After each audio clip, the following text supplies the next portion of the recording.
Loss of മോഷനിൽ അടുത്തതായിട്ട് നമ്മൾ discuss ചെയ്യാൻ പോകുന്ന ഒരു ടേമാണ് ഇമ്പൾസ്. എന്താണ് ഇമ്പൾസ്?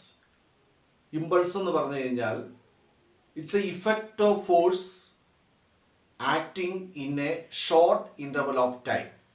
നോക്കുക, effect of force applied for a short interval of time. ഒരു ഷോർട്ട് ഇൻ്റർവൽ ഓഫ് ടൈമിൽ ഉണ്ടാകുന്ന ഫോഴ്സിൻ്റെ ഇഫക്റ്റ് നമുക്ക് എങ്ങനെ പറയാൻ സാധിക്കും? ഇപ്പോൾ നമ്മളൊരു ചുറ്റിക ഉപയോഗിച്ച് ഒരു ആണിക്കിട്ട് അടിക്കുകയാണെങ്കിൽ വളരെ സ്പീഡിലടിക്കുന്നെങ്കിൽ മാത്രമേ ആണി അതിനകത്തോട്ട് പലകയിൽ കയറി പോകത്തുള്ളൂ. അതിന് പകരമായിട്ട് ഞാൻ ചുറ്റിക ഇവിടെ വെച്ചിരിക്കുകയാണ്. ഇവിടെ വെച്ചിട്ട് ഞാൻ ഇങ്ങനെ പതുക്കെ താത്തോണ്ട് വന്ന് ഈ ആണിക്കിട്ട് തട്ടിയാൽ ഒരിക്കലും ആണി ആ പലകയിൽ കയറത്തില്ല. എന്ന് പറഞ്ഞാൽ ആ ഫോഴ്സ് അവിടെ ആക്ട് ചെയ്യാൻ വേണ്ടി കൂടുതൽ സമയമെടുത്തു. സ്ലോ മോഷൻ വന്ന് വീണാൽ ആ പട്ടികയിൽ ആണി കയറുമോ? കയറത്തില്ല. നേരെ മറിച്ച് നമ്മൾ ആ ചുറ്റു ഉപയോഗിച്ച് പെട്ടെന്ന് അടിക്കുക. അപ്പോൾ എന്ന് പറഞ്ഞാൽ മുകളിൽ നിന്ന് താഴെ വരെ വരാൻ വേണ്ടി വളരെ കുറച്ച് സമയം എടുക്കുന്നുള്ളൂ. അപ്പോൾ ആ ഫോഴ്സിന് ഒരു ഇഫക്റ്റ് ഉണ്ട്. ആ ഇഫക്റ്റിനാണ് നമ്മൾ പറയുന്നത് ഇമ്പൾസ് എന്ന് പറയുക. അപ്പോൾ തുടക്കത്തിൽ അതിനൊരു മാസ് ഉണ്ട്. ആ ചുറ്റിക്ക് ഒരു മാസ് ഉണ്ട്, അതിനൊരു വെലോസിറ്റി ഉണ്ട്. താഴെ വരുമ്പോൾ അതിനൊരു മാസ് ഉണ്ട്, അതിനൊരു വെലോസിറ്റി ഉണ്ട്. എന്ന് പറഞ്ഞാൽ ആദ്യമുള്ള മൊമെൻ്റം ആയിരിക്കുകയില്ല അവസാനമുള്ള മൊമെൻ്റം. എന്ന് പറഞ്ഞാൽ മൊമെൻ്റത്തിന് ചേഞ്ച് വരുന്നു. ഈ മൊമെൻ്റത്തിന് ചേഞ്ച് വരുന്നത് വളരെ ചെറിയ ഇൻ്റർവെല്ലിലാണ്. അപ്പം അതുകൊണ്ടാണ് പറയുന്നത് effect of force applied for a short interval of time. Force അല്ല, ഇഫക്റ്റ് ഓഫ് ഫോഴ്സ്. ഫോഴ്സ് മൂലം ഉണ്ടാകുന്ന ഒരു ഇഫക്റ്റ്, വളരെ ചെറിയ ഇൻ്റർവെല്ലിൽ ഫോഴ്സ് മൂലം ഉണ്ടാകുന്ന ഇഫക്റ്റ്, അതിനാണ് നമ്മൾ ഇമ്പൾസ് എന്ന് പറയുക. അപ്പോൾ അങ്ങനെയാണ് ഇമ്പൾസ് കാണാൻ വേണ്ടി നമുക്ക് ഫോഴ്സും വേണം, ആ ചെറിയ ഇൻ്റർവെല്ലും വേണം. അത് ഞാൻ ഇവിടെ എഴുതിയിട്ടുണ്ട്. Impulse is equal to F into delta T. Delta T എന്ന് പറഞ്ഞാൽ ചെറിയ ഇൻ്റർവെല്ലാണ്. ഇവിടെ ഡെൽറ്റ ടി കാണിച്ചിട്ട് ഷോർട്ട് ഇൻ്റർവൽ ഓഫ് ടൈമാണ്. ഇനി എഫ് എന്ന് പറഞ്ഞാൽ ഫോഴ്സാണ്. നമുക്ക് സെക്കൻഡ് ലോ ഉപയോഗിച്ച് നമ്മൾ എന്താ പറഞ്ഞത്? സെക്കൻഡ് ലോ പറഞ്ഞിരിക്കുന്നത് F is equal to M എന്നാണ്, അല്ലേ? സെക്കൻഡ് ലോ ഉപയോഗിച്ച് ന്യൂട്ടൺ ആ ഫോഴ്സിനെ മെഷർ ചെയ്ത് നമ്മൾ പറഞ്ഞായിരുന്നു. F is equal to M A. ഇതാ ഇവിടെ ഞാൻ എഴുതിയിട്ടുണ്ട്, F is equal to M A. ഇനി ആക്സിലറേഷൻ എന്ന് പറഞ്ഞു കഴിഞ്ഞാൽ change in velocity divide by time ആണ്. ഞാൻ എഴുതി M is equal to V minus U by T. ഇനി ഈ എം കൊണ്ട് നമ്മൾ ഈ ബ്രാക്കറ്റിലുള്ള വിയും യുവിനെ നമ്മൾ മൾട്ടിപ്ലൈ ചെയ്തു, M V minus M U by T. അപ്പോൾ നമുക്ക് F is equal to M എന്നുള്ളതിന് നമുക്ക് ഇങ്ങനെ എഴുതാം, ചേഞ്ച് ഇൻ മൊമെൻ്റം. അതാണ് നമ്മൾ അതിൻ്റെ ഡെഫിനിഷൻ പറയുന്നത്. Rate of change of momentum is directly proportional to the applied force. അതിൻ്റെ ഗണിത രൂപം അല്ലെങ്കിൽ മാത്തമാറ്റിക്കൽ ആയിട്ടുള്ള ഇക്വേഷൻ അല്ലെങ്കിൽ എക്സ്പ്രഷനാണ് F is equal to M A. ഇവിടെ നമ്മൾ പറഞ്ഞിരിക്കുന്നത് ഇമ്പൾസ് എന്ന് പറഞ്ഞാൽ effect of force applied for a short interval of time എന്നാണ്. അപ്പോൾ എന്ന് പറഞ്ഞാൽ അവിടെ അപ്ലൈ ചെയ്യപ്പെട്ട ഫോഴ്സ് ഷോർട്ട് ഇൻ്റർവെല്ലാണ് നടന്നിരിക്കുന്നത്. അങ്ങനെയാണെങ്കിൽ ഇവിടെ ഞാൻ ഈ ഡെൽറ്റ ടിക്ക് പകരം ഷോർട്ട് ഇൻ്റർവെൽ എന്ന് കാണിക്കാൻ വേണ്ടി M V minus M U by delta T. ഇത് എഫ് തന്നെയാണ്. ഞാൻ വേറൊരു എക്സ്പ്രഷൻ എഴുതിയിട്ടുണ്ടെന്ന് മാത്രമേ ഉള്ളൂ. ഞാൻ എന്ത് ചെയ്തു, ഈ ഒരു ഇക്വേഷൻ അതേപടി കൊണ്ട് ഇവിടെ കൊണ്ട് എഴുതി. എഫിന് പകരം M V minus M U by delta T, then into this delta T. Then this delta t and this delta t cancelled. Then mv എന്ന് പറഞ്ഞു കഴിഞ്ഞാൽ v എന്ന് പറഞ്ഞാൽ ഫൈനൽ വെലോസിറ്റിയെ കാണിക്കുന്നതാണ്. അപ്പോൾ m ഇൻറ്റു v എന്ന് പറയുമ്പോൾ ഫൈനൽ മൊമെൻ്റമാണ്. ദെൻ u എന്ന് പറഞ്ഞാൽ ഇനിഷ്യൽ മൊമെൻ്റത്തെ കാണിക്കുന്നതാണ്. അപ്പോൾ mu എന്ന് പറഞ്ഞാൽ ഇനിഷ്യൽ മൊമെൻ്റമാണ്. അപ്പോൾ ഞാൻ mvക്ക് പകരം pf എന്ന് എഴുതി. ദെൻ muവിന് പകരം pi എന്ന് എഴുതി. pf മൈനസ് pi. Impulse is equal to delta P.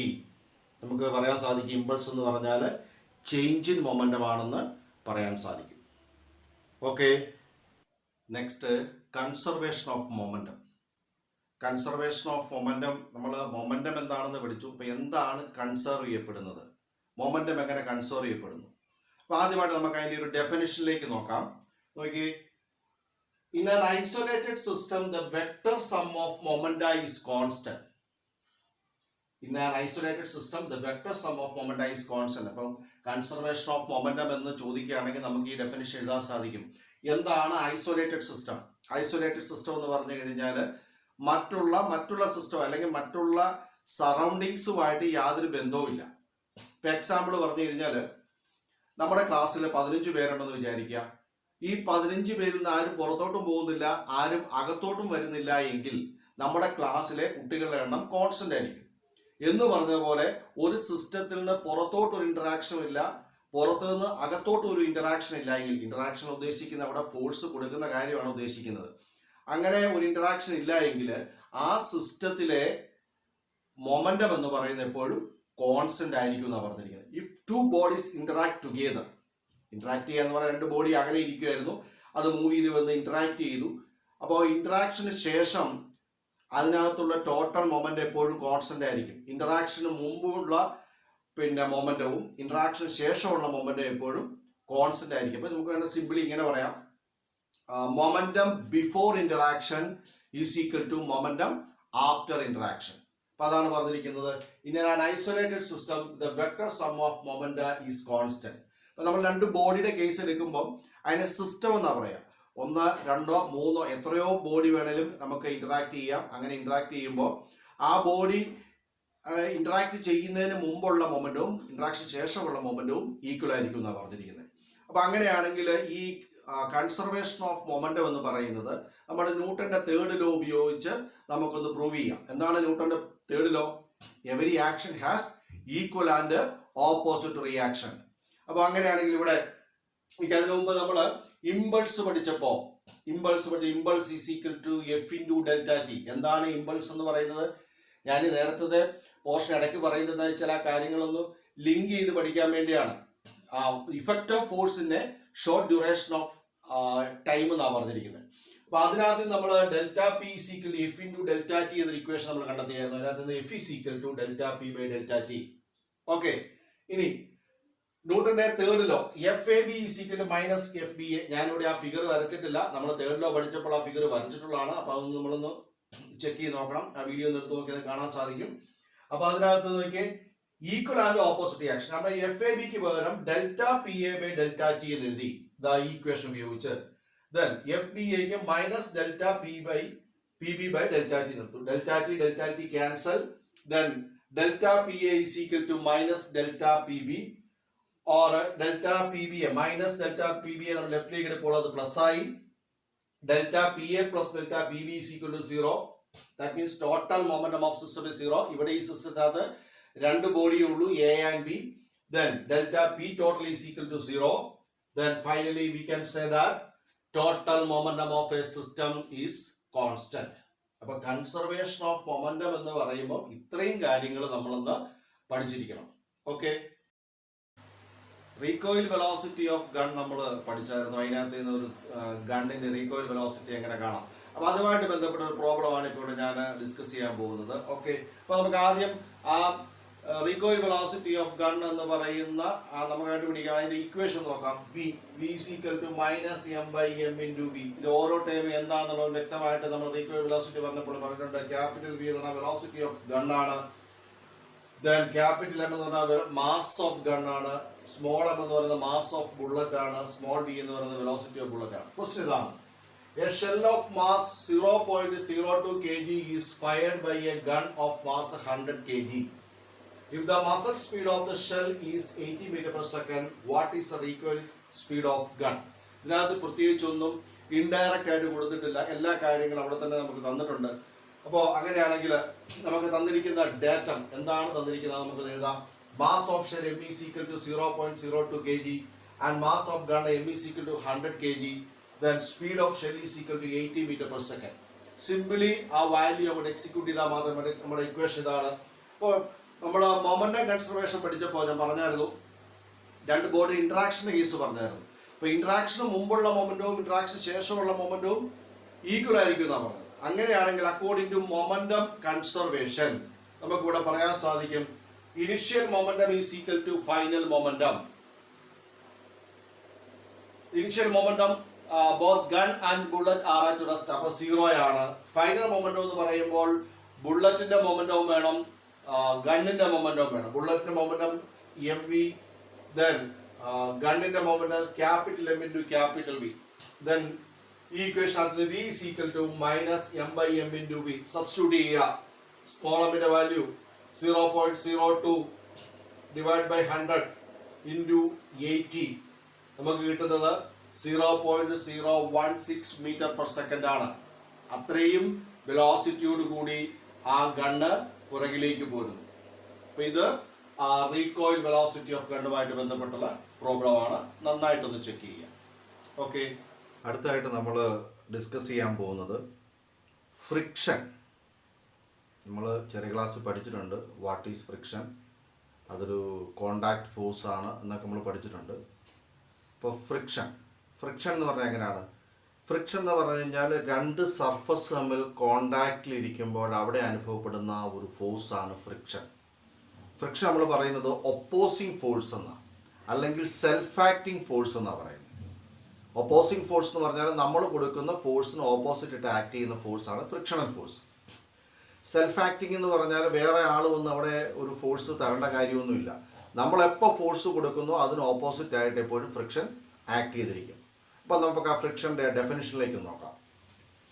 Friction എന്ന് പറഞ്ഞാൽ ഒരു ഫോഴ്സാണ്. ആക്ച്വലി ഫ്രിക്ഷണൽ ഫോഴ്സ് എന്നാണ് പറയുന്നത്. ഫ്രിക്ഷൻ എന്ന് പറഞ്ഞാൽ ഒരു ഫോഴ്സാണ്. അപ്പോൾ friction is a contact force and always acts along the surfaces in direction opposite to that of motion of the body. ഒരു ബോഡി മൂവ് ചെയ്യുമ്പോൾ അതിൻ്റെ മൂവ്മെൻറ്റിൻ്റെ ഡയറക്ഷന് ഓപ്പോസിറ്റ് ആയിട്ട് ആക്ട് ചെയ്യുന്ന ഫോഴ്സാണ് frictional force. Okay, frictional force എന്ന് പറഞ്ഞാൽ രണ്ട് തരത്തിൽ ഫ്രിക്ഷൻ ഉണ്ട്. Static friction and kinetic friction. Static friction, kinetic friction. അപ്പോൾ നമുക്ക് ഈ രണ്ടും വിശദമായിട്ട് നമുക്ക് ഡിസ്കസ് ചെയ്യാം. You know that we need some amount of force to drive an object on the surface. അത് സർഫസിലൂടെ ഒരു ഒബ്ജക്റ്റിനെ നമുക്ക് മൂവ് ചെയ്യിക്കണമെന്നുണ്ടെങ്കിൽ നമുക്ക് എന്ത് ചെയ്യണം? നമുക്കൊരു ഫോഴ്സ് കൊടുക്കണം. അപ്പോൾ അങ്ങനെയാണെങ്കിൽ അങ്ങനെ ഫോഴ്സ് കൊടുക്കുമ്പോൾ ഓപ്പോസിറ്റ് ആയിട്ട് ഫോഴ്സ് ആക്ട് ചെയ്യുന്നുണ്ടോ? എപ്പോഴാണ് ഒരു ഒബ്ജക്റ്റ് മൂവ് ചെയ്യാൻ തുടങ്ങുന്നത്? ഇനി ഇങ്ങനെയുള്ള കാര്യമാണ് ഇനിയിപ്പോൾ നമ്മൾ ഡിസ്കസ് ചെയ്യാൻ പോകുന്നത്. ഒരു ഒബ്ജക്റ്റ് നമ്മൾ മേശപ്പുറത്ത് വെച്ചിരിക്കുക. When we apply A force, അതിന് നമ്മൾ എക്സ്റ്റേണൽ ഫോഴ്സ് എന്ന് പറയും. എഫ് എക്സ്റ്റേണൽ എന്ന് പറയും. F external. നമ്മൾ ഒരു അപ്ലൈഡ് ഫോഴ്സ് കൊടുക്കുമ്പോൾ same time static frictional force is acting against our applied force. So ആ ഒബ്ജക്റ്റ് അന്നേരം നീങ്ങത്തില്ല. നമ്മളൊരു ഫോഴ്സ് അങ്ങോട്ട് കൊടുക്കുമ്പോഴേ ഒബ്ജക്റ്റ് നീങ്ങത്തില്ല. Again we increase our applied force. The same time frictional force also increasing. Static frictional force also increasing. എന്തുകൊണ്ടാണ് static എന്ന് പറയാൻ കാര്യം? സ്റ്റാറ്റിക് എന്ന് പറഞ്ഞാൽ റെസ്റ്റ് എന്നാണ്. നമ്മളിപ്പോൾ റെസ്റ്റിലിരിക്കുന്ന ഒരു ഒബ്ജക്റ്റിനാണ് തള്ളി നീക്കാൻ ശ്രമിക്കുന്നത്. നമ്മളങ്ങ് ഫോഴ്സ് കൊടുക്കുമ്പോൾ ആ സ്റ്റാറ്റിക് ഫ്രിക്ഷനും കൂടും. വീണ്ടും നമ്മൾ അപ്ലൈഡ് ഫോഴ്സ് കൂട്ടി, സ്റ്റാറ്റിക് ഫ്രിക്ഷനും കൂടി. ദെൻ ഇതിങ്ങനെ ഇൻക്രീസ് ചെയ്തുകൊണ്ടിരിക്കുക. At a particular value, that means critical value of static friction. Static ഫ്രിക്ഷൻ്റെ ഒരു ക്രിട്ടിക്കൽ വാല്യൂ കഴിയുമ്പോഴേക്കും ഒബ്ജക്റ്റ് മൂവ് ചെയ്യാൻ തുടങ്ങും. എന്താണ് അതിന് കാരണം? Applied force is greater than static frictional force. Static frictional ഫോഴ്സിനേക്കാളും കൂടി കഴിയുമ്പോഴത്തേക്കും അപ്ലൈഡ് ഫോഴ്സ് ആയി കഴിയുമ്പോഴത്തേക്കും object is moving. Now object is moving. Do it has friction? അന്നേരം അതിന് ഫ്രിക്ഷൻ ഉണ്ടോ? മൂവ് ചെയ്യാൻ ഫ്രിക്ഷൻ ഉണ്ടോ? ഫ്രിക്ഷൻ ഉണ്ട്. മൂവ് ചെയ്യുമ്പോൾ ആ ഒബ്ജക്റ്റ് ഉണ്ട് ഫ്രിക്ഷൻ എന്ന് പറയുന്നത് കൈനറ്റിക് ഫ്രിക്ഷനാണ്. കൈനറ്റിക് എന്ന് പറഞ്ഞാൽ മൂവ്മെൻറ്റുമായിട്ട് ബന്ധപ്പെട്ട വേർഡാണ്. അതുകൊണ്ടാണ് നമ്മൾ അതിന് കൈനറ്റിക് ഫ്രിക്ഷൻ എന്ന് പറഞ്ഞത്. Kinetic friction is there. ഇനി which one is greater, kinetic friction or static friction? അതിനൊരു റീസൺ ഉണ്ട്. We apply more force to move an object from rest. റെസ്റ്റിൽ നിന്നും ഒരു ഒബ്ജക്റ്റിനെ മൂവ് ചെയ്യിക്കണമെന്നുണ്ടെങ്കിൽ നമ്മൾ കൂടുതൽ ഫോഴ്സ് കൊടുക്കണം. We don't need that much force to set in action of object in a constant motion. ഒരു constant motion അല്ലെങ്കിൽ constant വെലോസിറ്റിയോട് കൂടി ഒരു ഒബ്ജക്റ്റ് മൂവ് ചെയ്യിക്കണമെന്നുണ്ടെങ്കിൽ അത്രയും ഫോഴ്സ് കൊടുക്കേണ്ട കാര്യമില്ല. So static frictional force is greater than kinetic friction. കാര്യം പറഞ്ഞാൽ മനസ്സിലായല്ലോ?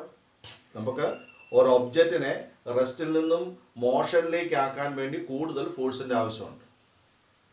പക്ഷേ ഒരു ഒബ്ജക്റ്റിനെ ഒരു കോൺസ്റ്റന്റ് വെലോസിറ്റിയിൽ കീപ്പ് ചെയ്യാൻ വേണ്ടി നമുക്ക് അത്രയും ഫോഴ്സിൻ്റെ ആവശ്യമില്ല. അതുകൊണ്ട് static friction is greater than kinetic friction. Kinetic friction ചെറുതും സ്റ്റാറ്റിക് ഫ്രിക്ഷൻ കൂടുതലുമാണ്. ഇനി ഇവിടെ എക്സാമ്പിളിലേക്ക് നോക്കിയേ.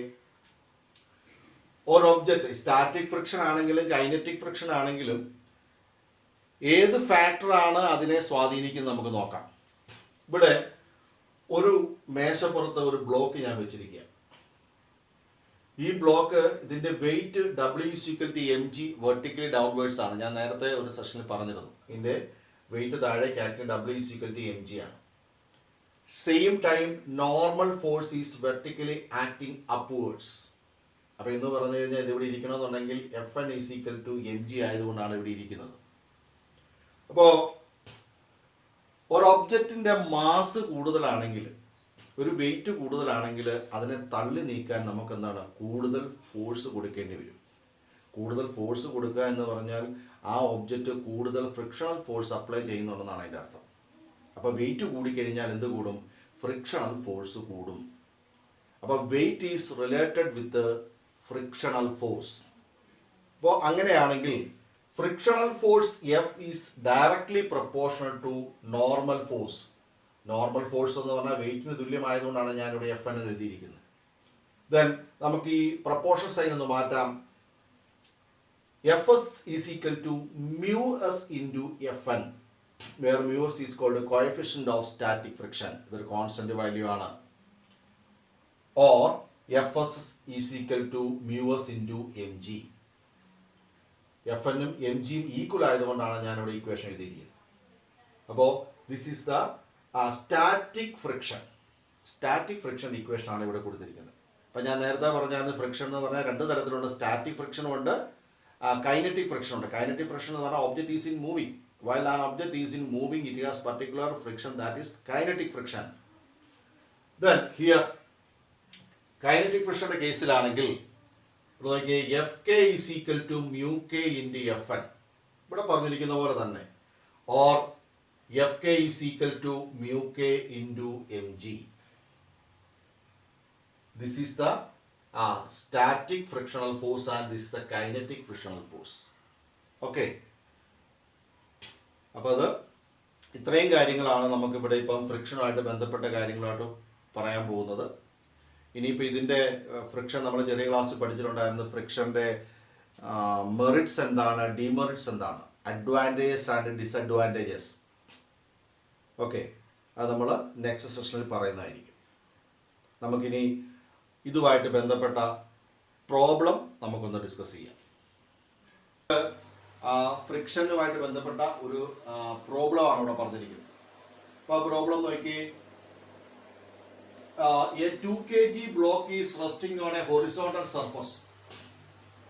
Μs എന്ന് പറഞ്ഞിരിക്കുന്നത് static friction between surfaces in contact is 0.25. ഇത് കോൺസ്റ്റന്റ് ആയതുകൊണ്ട് അതിന് പിന്നെ യൂണിറ്റ് ഇല്ല. Then calculate the maximum magnitude of force of static friction between the surfaces in contact. അങ്ങനെയാണെങ്കിൽ ആ രണ്ട് സർഫസ് തമ്മിൽ കോണ്ടാക്ട് ഇരിക്കും, അവിടെയാണ് മാക്സിമം സ്റ്റാറ്റിക് ഫ്രിക്ഷൻ കണ്ടുപിടിക്കാനാണ് പറഞ്ഞിരിക്കുന്നത്. Okay, first we have to write what are the datum given here. m 2 kg mass of the block. Then μs എന്ന് പറയുമ്പോൾ കോഎഫിഷ്യന്റ് ഓഫ് സ്റ്റാറ്റിക് ഫ്രിക്ഷൻ ആണ്, ദാറ്റ് ഈസ് 0.25. ദെൻ നമുക്ക് കാണുന്നത് maximum static friction ആണ് നമുക്ക് കാണുന്നത്, നോട്ട് കെ. അവിടെ വേണ്ടത് എസ് ആണ്, മാക്സിമം സ്റ്റാറ്റിക് ഫ്രിക്ഷൻ. ഇക്വേഷൻ നമ്മൾ പഠിച്ചായിരുന്നു. Fs =μs × Fn. അതുപോലെ കൈനറ്റിക് ഫ്രിക്ഷൻ ആണെങ്കിൽ Fk =μk × Fn എന്ന് പറഞ്ഞ് നമ്മൾ പഠിച്ചായിരുന്നു. അപ്പോൾ μs × Fn എന്ന് പറഞ്ഞു കഴിഞ്ഞാൽ നോർമൽ ഫോഴ്സ് ആണ്. നോർമൽ ഫോഴ്സിന് ഈക്വൽ ആണ് ആ ബ്ലോക്കിന്റെ വെയിറ്റ്. വെയിറ്റ് W =mg ആണ്. W =mg ആണ്. അപ്പോൾ ഈ Fn ഉം W ഉം ഈക്വൽ ആയതുകൊണ്ട് here μs =μs × m × g. Static friction is equal to μs × m × g. Substitute ചെയ്യുക. 0.25, m എന്ന് പറഞ്ഞാൽ 2 ആണ്. Then g = 9 m/s². സബ്സ്റ്റിറ്റ്യൂട്ട് ചെയ്തു.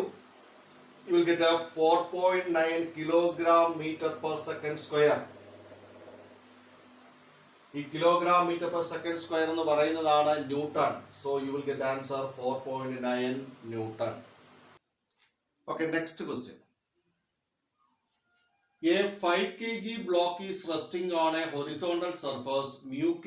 That means coefficient of kinetic friction is equal to 0.1. What will be the acceleration of the block if it is pulled by a 10 Newton force acting on it in the horizontal direction?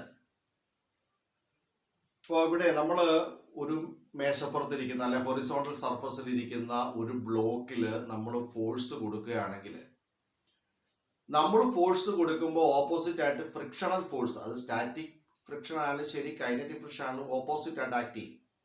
അപ്പോൾ അതിനെ overcome ചെയ്ത് വേണം നമുക്ക് force കൊടുക്കാൻ. എന്ന് പറഞ്ഞാൽ നമ്മളിപ്പോൾ 10 newton അല്ലെങ്കിൽ 20 ന്യൂട്ടൺ കൊടുക്കാൻ വിചാരിക്കുക.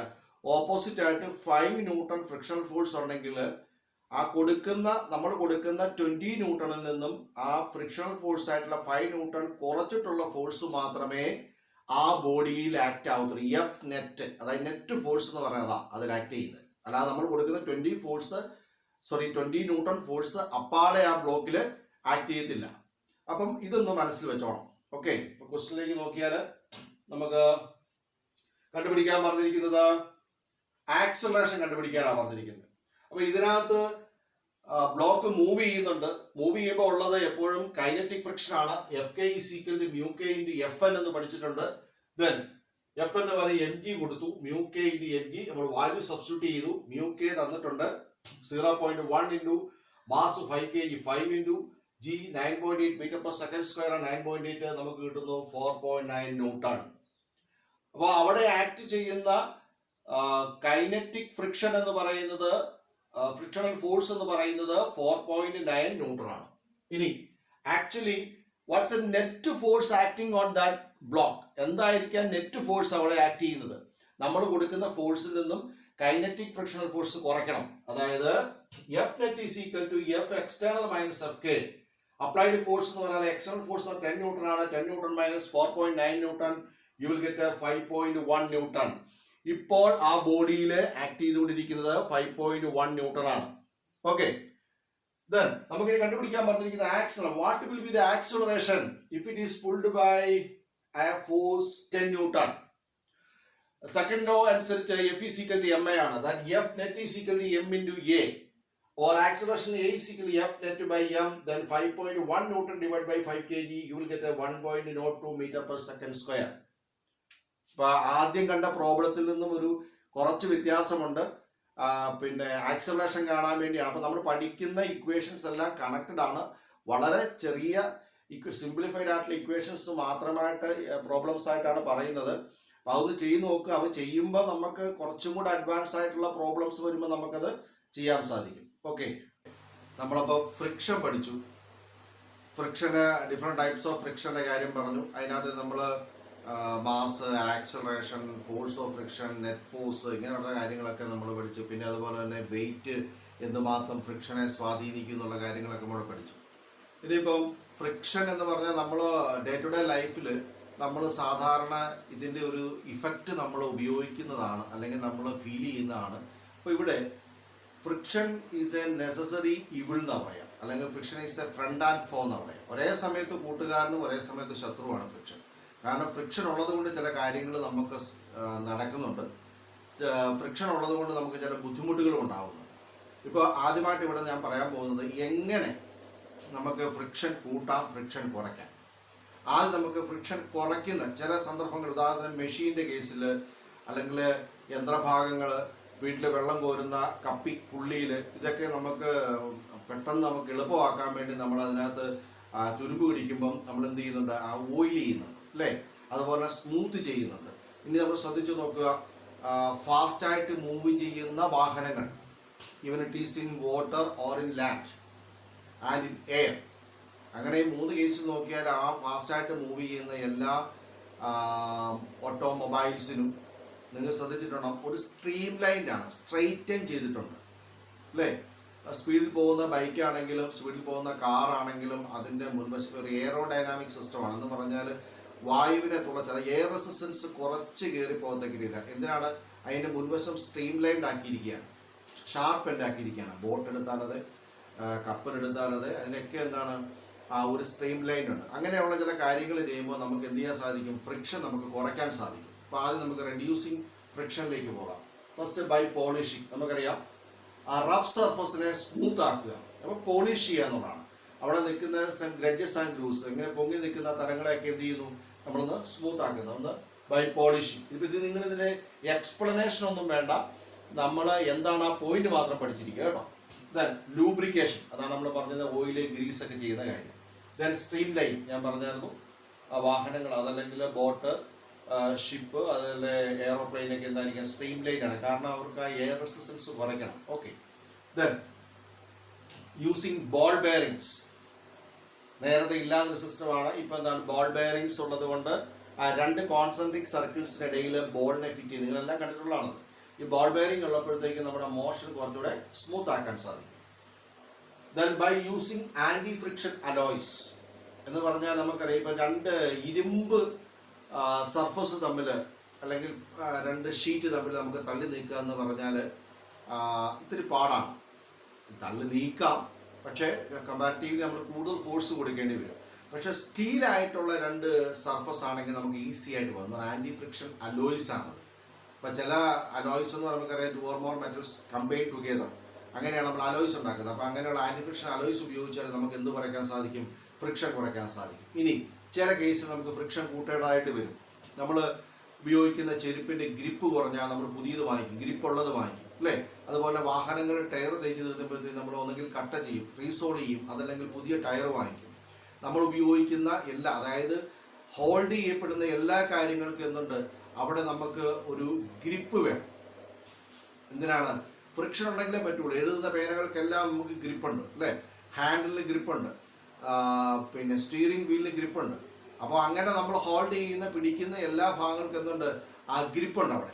അപ്പം അങ്ങനെ ഫ്രിക്ഷൻ കൂട്ടാൻ വേണ്ടി, ഇപ്പോൾ ഫ്രിക്ഷൻ കുറയ്ക്കാൻ വേണ്ടിയാണ് പറഞ്ഞെങ്കിൽ ഫ്രിക്ഷൻ കൂട്ടാൻ വേണ്ടി increasing friction, treading of tyres, ടയറിൻ്റെ നമ്മൾ എന്താണ് ട്രെഡ്, അതായത് അതിന് കട്ട ഉപയോഗിക്കുന്നുണ്ട്. Then on rainy season we throw sand on slippery ground. നമ്മൾ ചെളി പിടിച്ച് കിടക്കുന്നവർക്ക് ഫ്രിക്ഷൻ കിട്ടാൻ വേണ്ടി, എന്ന് പറഞ്ഞാൽ തെന്നിപ്പോകാതിരിക്കേണ്ട നമ്മൾ മണലെടുത്തിടും, ഫ്രിക്ഷൻ കുറയ്ക്കാൻ വേണ്ടിയാണ്. Another one, sand thrown on tracks covered with snow. മഞ്ഞുള്ള ഭാഗത്തൊക്കെ, നമ്മുടെ ഇവിടെ ഭാഗത്തെങ്കിലും അങ്ങനെ ഇല്ല, അവിടെ എന്ത് ചെയ്യും? ഇതുപോലെ മണൽ വിതറും. അപ്പോൾ അവിടെ എന്തിനു വേണ്ടിയാണ്? തെന്നിപ്പോകാതെ നമുക്ക് ഫ്രിക്ഷൻ കിട്ടാൻ വേണ്ടിയാണ്. അപ്പോൾ ഇത് ഫ്രിക്ഷൻ എങ്ങനെ കൂട്ടാം, എങ്ങനെ കുറയ്ക്കാം എന്നുള്ള കാര്യമാണ് ഇവിടെ നമ്മൾ ഡിസ്കസ് ചെയ്തിരിക്കുന്നത്. ഓക്കെ. അപ്പോൾ ഇത് നന്നായിട്ട് പഠിച്ചു വെക്കുക. ഇതിനകത്തുള്ള ആ പോയിന്റ്സ് 3-4 പോയിന്റേ ഉള്ളൂ. അത് നന്നായിട്ട് അങ്ങനെ തന്നെ പഠിച്ചു വെക്കുക. ഇതിന് എക്സ്പ്ലനേഷൻ ഒന്നും ചോദിക്കുന്നില്ല. സ്വാഭാവികമായിട്ട് ഇത് തന്നെയായിട്ട് പരീക്ഷയ്ക്ക് വരുമെന്ന് പ്രതീക്ഷിക്കുകയും ചെയ്തേക്കരുത്. ഇത് സാധാരണ വല്ല MCQ ആയിട്ടോ അല്ലെങ്കിൽ ഏതെങ്കിലും ഒരു വലിയ ക്വസ്റ്റ്യൻ, അതായത് 3-4 ബ്രാഞ്ചുള്ള ഒരു വലിയ ക്വസ്റ്റ്യൻ്റെ ഒരു പാർട്ടായിട്ടൊക്കെ ആയിരിക്കും വരുന്നത്. അപ്പം നമുക്ക് ആ വലിയ ക്വസ്റ്റ്യനെ മൊത്തം ചെയ്യാൻ പറ്റിയില്ലെങ്കിൽ ഒരു പാർട്ടെങ്കിലും നമുക്ക് ആൻസർ ചെയ്യാൻ സാധിക്കും. ഓക്കെ.